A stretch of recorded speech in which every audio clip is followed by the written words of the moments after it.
Hello and welcome to the Leaders Quick Wins podcast with me, Charley Swords, and thank you for tuning in.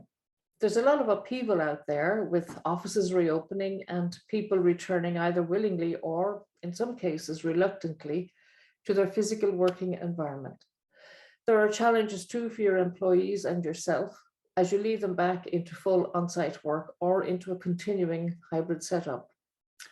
Your employees will have learned and developed new practices and, in a lot of cases, greater autonomy over the past 18 months, and they may find it difficult not being masters of their working day anymore.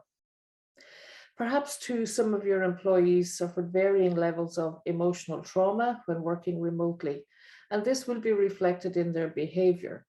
So to help you manage the situations which may arise from this and to lead your people safely through their transition, I'm sharing the proving warning signs of such trauma.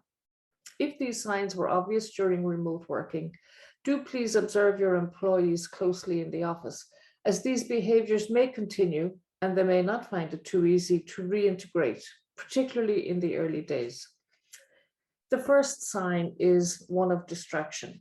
So what you're looking to see is, are your employees focused, or are they having difficulty concentrating even on the simple tasks?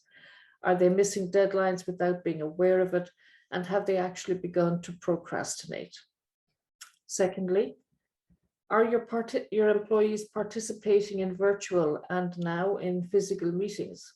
While they may be in attendance and you can see them on the screen or in person, are they actively engaging in the discussion, and are they giving you a sign that they actually understand what you're saying, and are they following the discussion?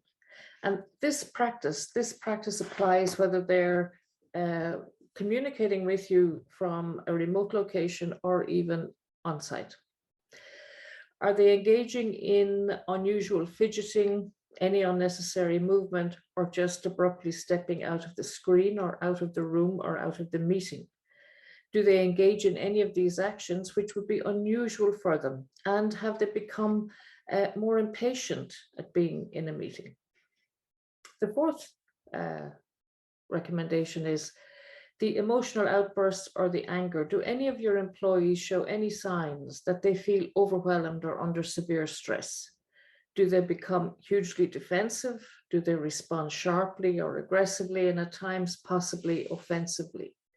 If this is unusual for them, they've been impacted by the remote working and they are very uncomfortable in being back in the office. The fifth point then is camera off. So if you're continuing in hybrid working situations, do you have a company policy of all cameras being on during virtual meetings? And if this is the case, are your employees making eye contact with you and other colleagues during the meeting, and are they engaging face-to-face with the team to the best of their ability? And when they're back in the office, are they making eye contact? Just observe their body language. And finally, then, their non-attendance at virtual meetings. Are any of your employees a no-show at the prescribed virtual meeting time? And this also applies to meetings that you may have with them when they're back in the office. So I hope these signs help you in understanding your employees' behaviors. And in my next podcast, I will guide you on how to engage more empathetically with them to help them resolve some of the issues. Thank you for listening. And if you have any questions or would like to discuss your particular work situation with me, just email me or log on to my website and book a free 30-minute consultation. Keep safe and well. Until the next time, take care. Bye-bye.